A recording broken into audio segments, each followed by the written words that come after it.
जळगावच्या चाळीसगाव तालुक्यातील ज्या पोलीस वसाहती आहे, त्या सध्या स्थितीमध्ये आपण जर पाहिलं तर शेवटच्या घटका मोजताना आपल्याला दिसून येत आहे. सध्या या शहरातील असेल किंवा तालुक्यातील असेल पोलीस वसाहतींची अतिशय दयनीय अवस्था या ठिकाणी झालेली आहे. पूर्ण वसाहती या आता पडक्या स्वरूपात आपल्याला पाहायला मिळत आहे. दरवाजे तुटलेले आहे. अतिशय जुन्या पद्धतीच्या या पोलीस वसाहती आहेत.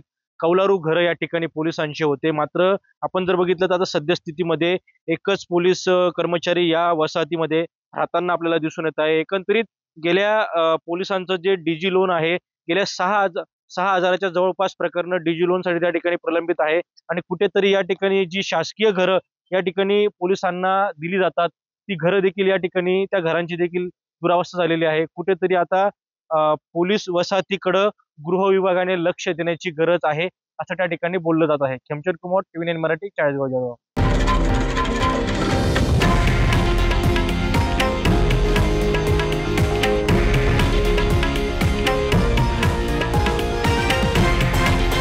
हे आहे देशातील नंबर 1 न्यूज नेटवर्क आणि आपण पाहत आहात टीव्ही 9 मराठी, एकमेव.